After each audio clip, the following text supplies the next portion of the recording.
We all just need to breathe. Note to self. Hello, extraordinaires. Welcome, welcome. How are you holding up in this rather unique life in the time of Corona? We're only talking about that, it seems, right now, and rightly so. Every human being on the planet is going through this situation together, so we need to be talking about it. We need to be sharing and connecting and helping each other stay informed, helping each other stay purposeful, helping each other stay empowered. And that is the whole point of this particular episode of Extraordinaires today. This particular series, I guess, I've fondly titled Conscious Conversations, or perhaps another idea is COVID Affairs. Too soon for a laugh track. Even though we are apart, I feel us being brought ever, ever closer together, and that fact actually brings me a kind of very warm comfort, knowing that we're all connected, even though it sucks. Universally, all the humans are going through this same struggle together, no matter our race, our age, our status, our ability. We're all connected, and I really like feeling closer to all of you. Please know that I'm holding all of you seriously in my meditations. I'm wishing for you the very same that I would wish for myself, that we'll all move through and beyond this time of pandemic fear and of uncertainty, and we'll be able to regain some semblance of that life we had back in 2020 BC, before Corona. Remember that? Not really have any idea what that's going to look like, but all I remember is the start of the year was looking so good there for a while. Conversations with friends were full of hope and positivity for what the year was set to bring. It was like we were coming out of a haze. We all had such big plans, and then boom, this, right? Just freaking mayhem. And what has been your experience? What have you been going through? I'd love for you to share that with me. I mean, for us, on one hand, my husband and I have lost our jobs. Our situation is such that we can't claim unemployment for now at this stage, if at all.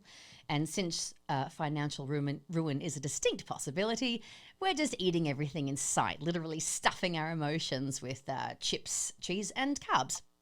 Yet on the other hand, we seem to have, of course, a deep love for each other. So we're loving this time together, and we're not alone. We have a roof over our heads. We have lots of food. We have 2 beautiful dogs. We also have the new hero of the day, Zoom, who is helping us connect with our family and friends. And we're not sick, so we have very many things to be grateful for. But does that sound familiar to you? Do you seem to be fluctuating between all the extremes, or even living both realities simultaneously during any one day? It's like it's either certain financial ruin and the looming mortal danger of global contagion and never ever seeing our families again, which is hell, or a pajama party and a deep dive into our passion project for the side of, Mary Kundoing the entire house, again, on edibles. It's heaven. Basically, what I'm trying to get to is that maybe you, like me, are feeling a little bit unstable. And we can't have that. I mean, there's plenty of fear and stress and uncertainty floating around with this virus. We just don't need our mental and spiritual health to be at risk. And so since I want to help fix everything, if there's any possible way I can ever fix anything, I've invited an extraordinary woman to come share some insights and exercises on how you and I can keep our heads and our hearts straight, to keep calm and carry on. REBECCA ABOUAF is the founder of Ritual. This is a company and practice that nurtures wellness through self-care and fiscal freedom. I mean, it's everything that I need, hopefully everything that you need too. She is an intuitive, she's an empath, an energetic healer, a spiritual psychologist, and of course, an extraordinaire. I've received the healing of her hands once before, and I can be testament that she is most certainly a conduit for love and energy at its purest.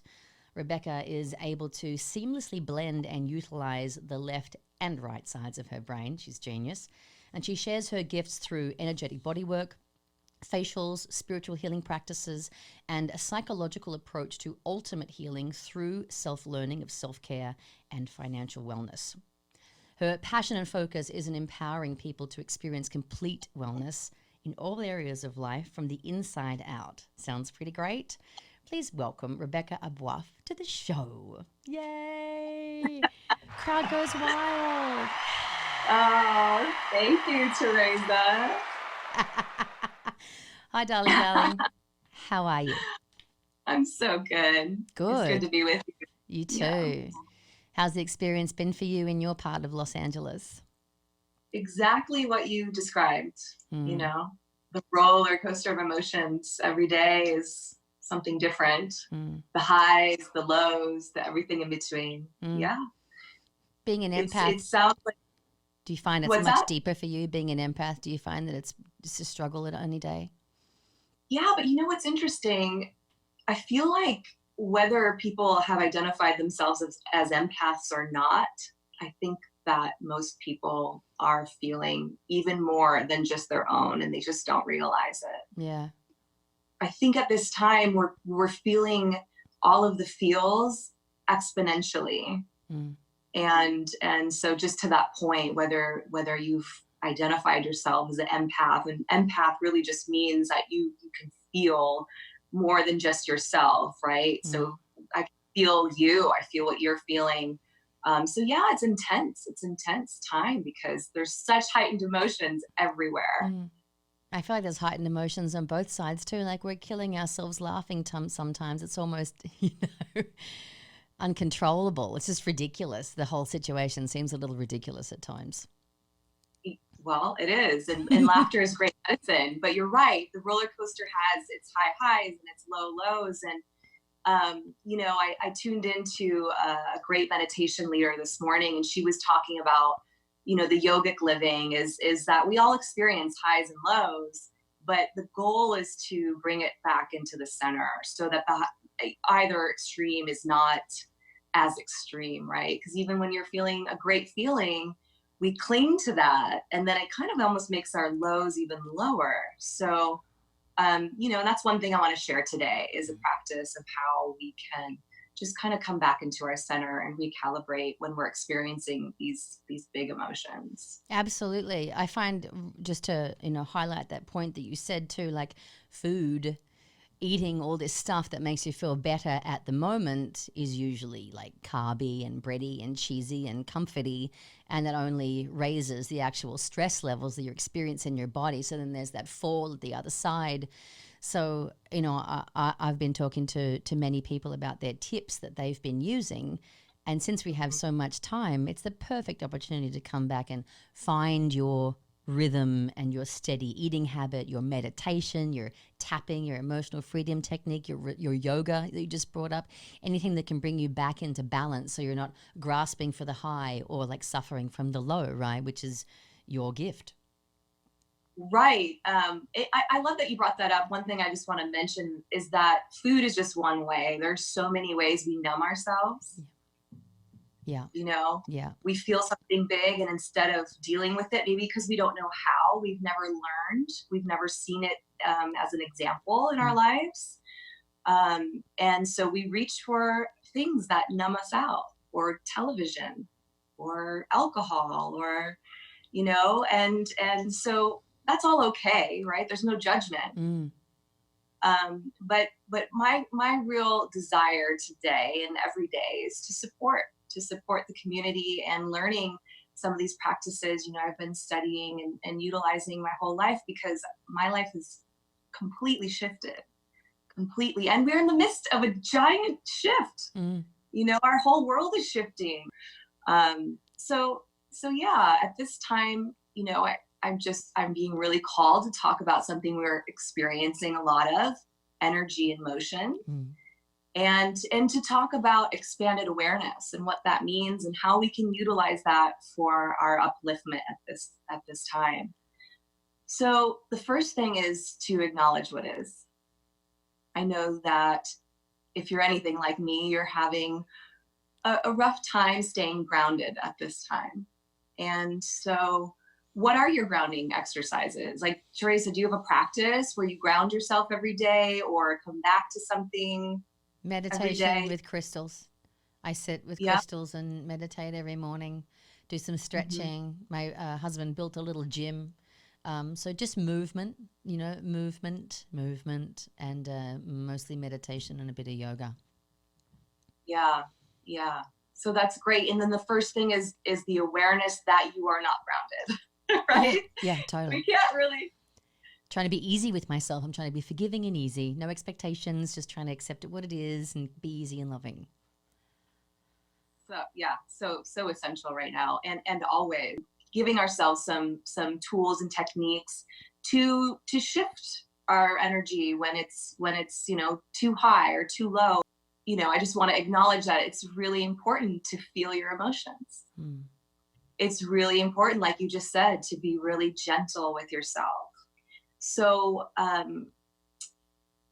it's moving out of the duality of judgments and more into and closer to our true selves, right? So I would want to show that visual I sent you of the goal line versus soul line. Because we are human beings living on this plane of reality, right? So this goal line, egocentric reality, is judgment. It's right, wrong, good, bad. What I've been really working on and what I want to share with other people is knowing there's another way to live. And that's the soul line. So that's the line that goes up. And on the soul line, there's no right, wrong, good, bad. There's only what is. So the first step is acknowledging what is. And we do that through acceptance. So in the midst of all of this, right, it's really easy to start judging our government, judging how right, wrong politicians are being, doing, acting, but it takes us so further away from our true selves. Right? So it's just a call to ascend, right? I feel like this is the beginning of the Great Awakening. Yeah. And we all have the ability to awaken or to remember who we truly are. So we kind of get stuck in this like egocentric reality. But the truth is we're not our ego. Our ego is that learned piece of our personality, kind of who we show up as. But we are so much greater than that. We are pure consciousness. And pure consciousness doesn't buy into right, wrong, good, bad. So anyway, moving on the soul line of things. So the first question is, can we accept what is? You don't have to like something to accept it. So I have a little practice I want to share. Great. I'm ready. When you're experiencing a big emotion, the first step is you're acknowledging what is, right?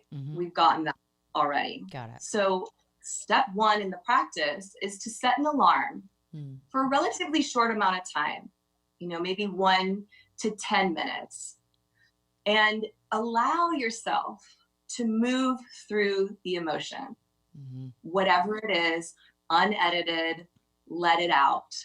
So there's a couple ways you can do that. You can vocalize. It's very powerful to vocalize, let it out that way. Another really powerful technique that you can use is called free-form writing. Yeah. And you don't want to go more than 10 minutes. That's why I set that time to 10 minutes. Don't go more than 10 minutes. Wherever you're at, just let out as much as you can. It's unedited. You just write. It doesn't have to be legible. Yeah. And this is really, really important. When you're done, you don't read it back. We don't want to reprogram it into the brain. When you're finished, you tear the paper or you burn it. You get it gone. You release it. Because what is emotion after all? It's energy in motion. And so instead of shoving down the emotion with food, with alcohol, or just ignoring it, my encouragement is to let it come out. Set it free. It wants to move. It doesn't want to get stuck in your body. And then it is not yours. Release the attachment that it is you, because you are not an angry person. You are not a fearful person. You are not a judgmental person. You may have experienced those things, but that is not who you are. Remember who you are. You are pure consciousness having a human experience. It means emotions and going through all of those things. But that's not your defining character. It's not who you are. Once you've allowed yourself to move through all of that emotion, immediately shift gears And I recommend that you bring your awareness into your heart. That is your true center.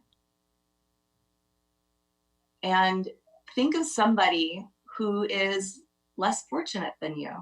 There are so many to choose from. There's always someone who's struggling harder than you are. And start to send them some energetic support. Think about, just drop yourself into their shoes for a second.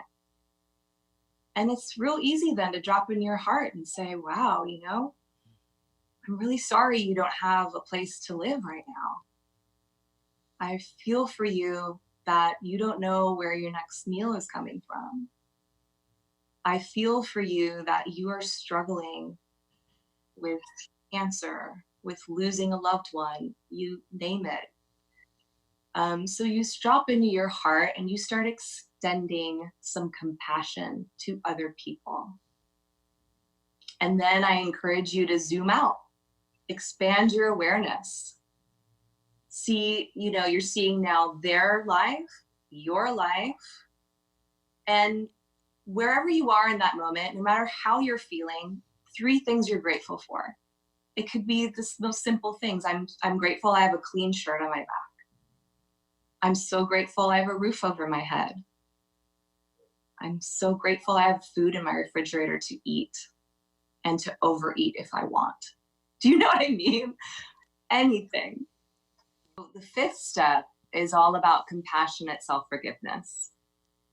So we're talking about letting these big emotions out, and you've done that. We've extended some gratitude. We've sent other people love.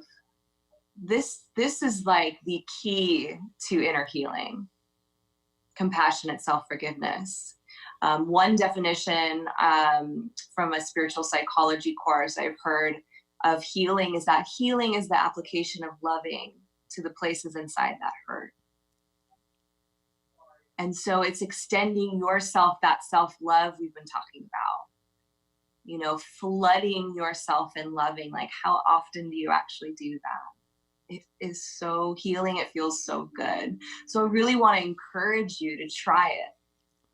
I know some people are going to feel an aversion to this because you probably have never done it before in this way. And I really want to encourage you to try it. So it looks like this. Compassionate self-forgiveness is forgiving yourself for judgments, for misidentifications, misinterpretations of reality. And these, you know, we could give you more information if you're interested on those things, but it looks just like this. I forgive myself for judging myself as an angry person. I forgive myself for buying into the misidentification that I'm losing it. All the things that you tell yourself that aren't actually the truth, you're kind of writing those. Even if you don't believe it in the moment, you can still say it, and you start to tell your brain, yes, that's different, right? You could go a different path. So another way to get yourself into the flow of this is, like, if a child came up to you, I'm picturing my 4-year-old daughter. Picture your favorite 4-year-old. If a child comes up to you and said all of the things that you were just experiencing, how would you respond to them? I'm assuming it would probably be like, honey, I'm so sorry you're feeling that way. No, everything's going to be okay. You know, don't worry. You're letting your mind, you know, spin out. This is not reality. It's okay. I hear you. I understand you. And give yourself, treat yourself like that 4-year-old. It's extremely healing. Absolutely. To give that kind of love and compassion to yourself. Yeah. Forgiving all the judgments. So that's step 5. You know, a lot of people are in flux right now. Terasa, you mentioned that you and Will lost your jobs. Yeah. Right? Like so many. A lot of people are experiencing transition, the loss of or the ending of something in their lives. And so this part I feel is really, really important. And it's important to note this woman, this incredible spiritual teacher named Nirka, who used to be a top trainer for Tony Robbins, taught me this technique of how to ask powerful questions. So in this next step, you're zooming out further, expanding your awareness to include your entire community and the communities of the people in your communities, to really remind yourself of the resources and the reach that you have at your fingertips. And you ask a powerful question. You ask something like, how can I be even more aware of the opportunities that are available to me right now? When you ask even more, you're actually directing your subconscious brain to pop up and be like the magnetizer who's like, I'm gonna find the answer. I'm gonna find the answer. Your subconscious brain is just waiting for your directions. And this is a whole nother talk, but it's important to note that we are constantly telling our brains to look for things good and bad and bring them to us. So this question is so powerful. When you say, how can I be even more aware? You're presupposing that you are currently aware of them, and your brain will start working on overdrive. And you will then literally be able to magnetize solutions to you. And this magnetic part, I really want us to understand, we don't have to go out and get everything. It is such an old paradigm. It's such an old way of living. This new way is using energy to bring things to you. And Teresa, I would say that there's an example of how you do that already. In your meditation that you mentioned earlier, you're sending love to all of the people in your community, and they love you back. Yeah, you can feel it. It makes you cry sometimes. We're all feeling it. Mm. Yeah. So you're sending out to them that which you love to receive back. Mm-hmm. And you feel it, and it's bringing it to you. And so, and this is just another little point. The thing that you desire more of, give more of that. Mm. So in this technique of magnetizing things to you, you're like, God, I really want this. I'm going to find a way to give more of that. You know, consider that you could be one connection away from your next big thing. Oh, I like that. Right? That's nice. Just one phone call, maybe just putting the energy out there. Someone's going to call you. So you're letting the universe know you're open, available, ready to receive that thing. You know, it's like if you reach out to your community and ask for support, someone would have someone to connect you to. And even better yet, you could take the opportunity to allow yourself to look within for your own guidance, your own resourcefulness for the next best step. What I do is I call in my inner counselor, my higher self. I drop into my true center, my heart, and I call in my inner counselor, please be with me now. And I just ask, please show me my next best steps for my highest good and the good of all concerned. Because it's not just about us. If this time is showing us anything, we're all connected. What we do makes a ripple effect in our universe, in our communities, in our planets. And so for me, it feels much better to live with the whole in mind. It's not just like, I'm zeroed in, I want that thing. Because if me getting that thing is terrible for you, Teresa, I shouldn't want that thing. And I might not know that. So I say for the highest good of all concerned. Prosperity is not just what's in your bank account, right?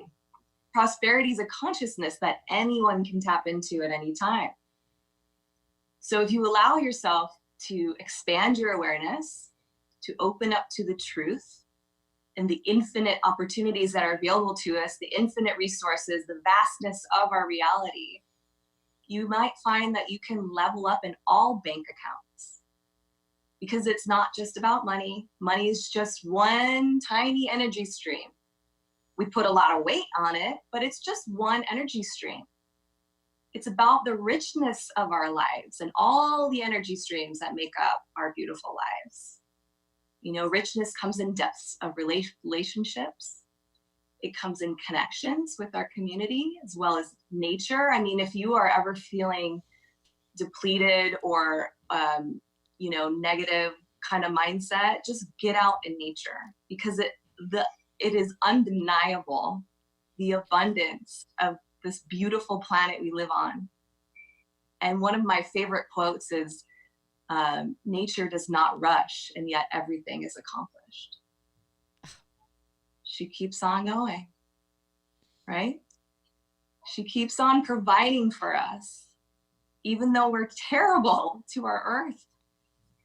She's still there, our mother below our feet, supporting us, keeping us grounded, keeping us fed, alive, nourished, cleansed. So to recap the steps that we went through, the first thing is acceptance. You don't have to like it. Can you accept what is? Step 2, set that timer for 1 to 10 minutes and let the emotion flow out. Release it from you by talking or writing and then burning it, not reading it back. Step 3, expand your awareness to consider other people who are suffering. Send compassion, send well wishes and love to them. Step 4, level yourself up in gratitude. Name 3 things in the very moment that you're grateful for. Step 5 then is compassionate self-forgiveness. Step 6, magnetizing the solution to you. Ask a powerful question. How can I be even more aware? How can I be even more fill in the blank? And step 7, be of service. Being in service is the highest consciousness we can live. So, and it's a wonderful way to get out of what your tunnel, your problems. Be of service to somebody else. We did kind of touch on this earlier when we talked about giving that which you want to receive more of. But it's just really important at this time. There's many ways that we can all shift into that service consciousness, be of service to someone else. Your local council will have very many ways that you can do it safely. There is so many companies that are in the business of like aiding people who can't help themselves and they're in dire need at the moment. So yeah, there's lots of opportunity to do step 7 right now. Considering we're in the midst of a vast tune-up. Yeah. Right? And it's really a call to get into a more natural flow of life and consider that this is not our agenda. We didn't ask for this, nor do we want it, nor do we like it at times, but there's a greater agenda at play. Mm-hmm. You know, and to just really trust that and, you know, start to acknowledge your attachments to things and acknowledge where can you let go more. As a mother of a 4-year-old, I'll tell you, finding more and more ways to let go is so freeing. Like, I never realized how controlling I was, you know, and it's one of the greatest illusions, control. It's an illusion. We don't control anything. Clearly not now. We're getting a good whiff of that. I think everyone's really come to terms with what can you control, which is the connection you have to yourself, the connection you have to your loved ones, the connection you have with your truth and your authenticity, and that's about it. Everything else is going to be. Exactly right. Yeah, and you nailed it. We only can control what we choose for ourselves. And, you know, if you ask me, yes, this is a turbulent time, but it's also such an amazing gift. It's an amazing opportunity. We are literally being forced to go within. We're not being forced, of course not. We've been given this great opportunity to go within, to improve our relationship with ourselves, so that we come out on the other side better human beings, living a more flowing, beautiful, free existence. I feel similarly to you, but I know there's many people, who I've spoken to and who I have never met who would have a hard time swallowing that. They don't see this as something that is any kind of gift. And so the exercises and the ideas that you've created here will lay out, it's a step-by-step, starting with, taking some time, as you said, to sit down, take a moment, draw yourself away from the noise and look within, find what is, then zoom it out to the person, zoom it out to the community. And then in turn, you also not only get to experience that, but as a benefit of what you said, you're also then tuning your instrument to greatness. So it feels like an hourglass to me. It's kind of like you're funneling it in and then opening it back out. So it's a beautiful, you made me cry at that exercise. It's got me all stuffed up. Well, I'm glad you mentioned hourglass. If we can put in a visual at some point of the double helix that goes through different emotions, and the meeting point is the bliss point, the self-actualization point. And all of the emotions of fear, resentment, anger, they're lower here. And then you move into acceptance, gratitude, love. And then on the upside down part of it is like where I aspire to live, list out, like not attached, not buying into the fear and the hysteria. Like I want to be free of all of that. I choose to be free of negativity as much as I can. I choose to feel whole and complete and, at one with myself so I can feel at one with other people. And it's adding to the sum total of what we want more of. Mm-hmm. That's what I choose. I choose to add to the sum total of love. Mm-hmm. It's an offering, and any offering at this time is gold.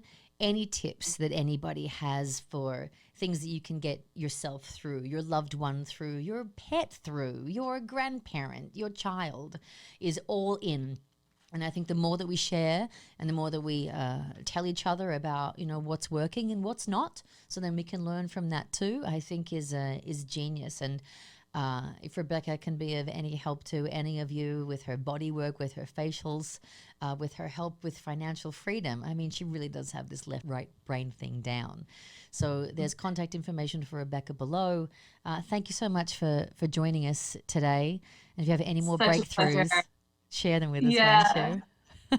Thank you, Teresa. Thank you for all you're doing for our community. Oh, it's my really pleasure. Beautiful. I don't know what else to do with myself. Sharing your gifts. You're sharing your gifts. Thank you. Thanks so much for joining, everybody. Thank you to Rebecca Abouaf. Thank you to my dear husband, Will, the best technician and cameraman and sound man that a woman ever had. Thank you to our viewers, to our subscribers. Thank you to Carmen and Camille for that lovely music. Don't forget to leave us a review on iTunes if you would. Gosh, it makes such a difference. And, of course, subscribe to our YouTube channel as well, Terasa Livingstone. At Extraordinaires Podcast on Instagram. There's all kinds of ways to find us. And I'm so glad you found us right now. Take care, everybody. Good luck out there. Stay safe. Wear a mask. Wash your hands. Love each other. Mwah.